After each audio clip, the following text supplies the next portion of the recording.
नमस्कार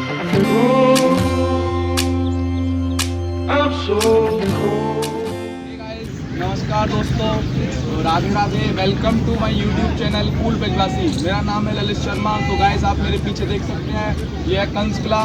तो दोस्तों, आज हम आए हुए हैं मथुरा में एक लौता किला है जिसका नाम है कंस किला। दोस्तों, भगवान श्री कृष्ण के मामा का नाम था कंस, और आज वह कंस अपनी इस मथुरा नगरी के लिए विख्यात है। कृष्णकालीन युग की यादों को संजोए हुए यह कंस किला आज भी मथुरा के अंदर मौजूद है।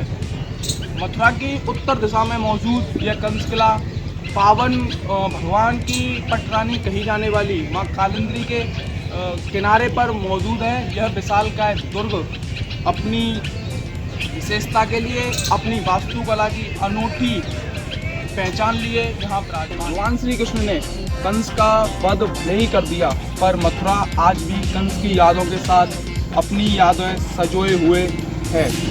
और आपको मैं बता दूं कि यह कंस का किला माँ यमुना जी के पावन तट पर विराजमान है। यह इतना विशालकाय दुर्ग था कि कंस के सैनिक यहीं से पूरे मथुरा पर अपना शासन चलाते थे। कहा जाता है कि कंस भी अपना शासन इसी दुर्ग के जरिए पूरे मथुरा का प्रसार करता था। इस कंस किले के अंदर सभागार के अलावा शास्त्रागार, रानियों के रहने के लिए दर्जनों कमरे, और यह दुर्ग ऐसा दुर्ग था जो कई एकड़ों में फैला था, जो आज भी श्री कृष्ण कालीन अपनी यादों को अपने आप में समेटे हुए है।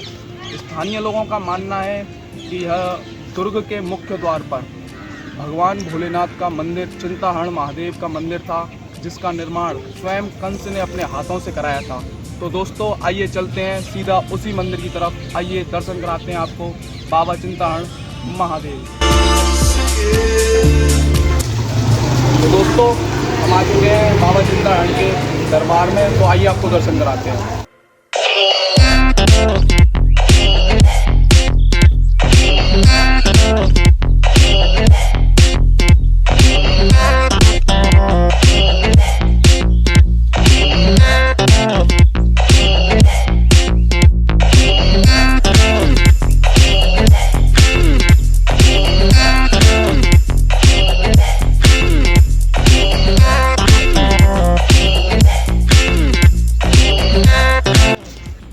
दोस्तों, हम आ चुके हैं अब कंस किले के ऊपर, और कंस किले पर ही है भगवान काल भैरव जी का मंदिर।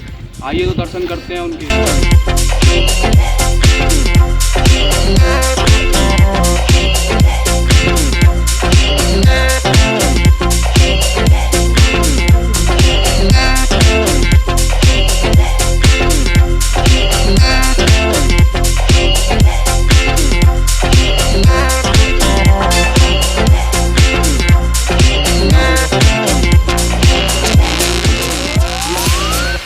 दोस्तों, अभी आपने किए काल भैरव जी के दर्शन।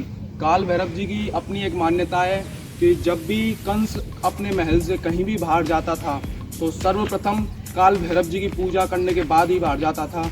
कंस का दिन काल भैरव जी की पूजा के साथ शुरू होता था, और उसके सेनापति और पहरेदार जो भी उसकी सभा प्रारंभ करते थे, सबसे पहले काल भैरव जी का आशीर्वाद लेते थे।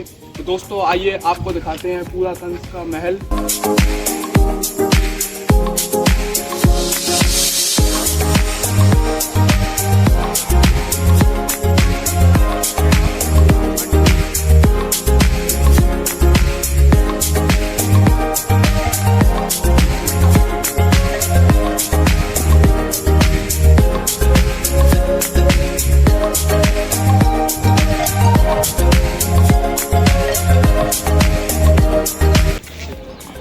तो दोस्तों, यह कंस किला आपको जितना ऊपर दिखाई देता है, जितना ऊंचा आपको दिखाई देता है, उससे दोगुना ही यह धरती के नीचे है।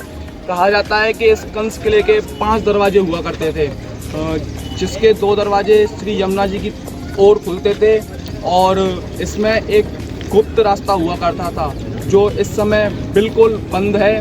और यह रास्ता कितना लंबा है, कितना चौड़ा है और कहाँ जाता है, यह ना तो कोई जान पाया है और ना ही कोई जान पाया था।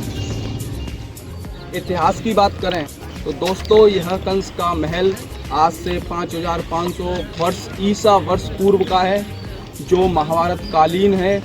इस पर यदुवंशियों का राज हुआ करता था। उस समय इसके राजा उग्रसेन जी थे, उसके पुत्र थे कंस। और 16वीं शताब्दी में अकबर के नवरत्नों में से एक राजा मानसिंह, जो अंबर के राजा थे, उन्होंने इसका पुनः निर्माण कराया। और कुछ समय बाद ही जयपुर के सम्राट सवाई जयसिंह ने इसे महल को वैधशाला में तब्दील कर दिया, परंतु यहाँ भी कोई भी वैधशाला के सबूत नहीं मिलते।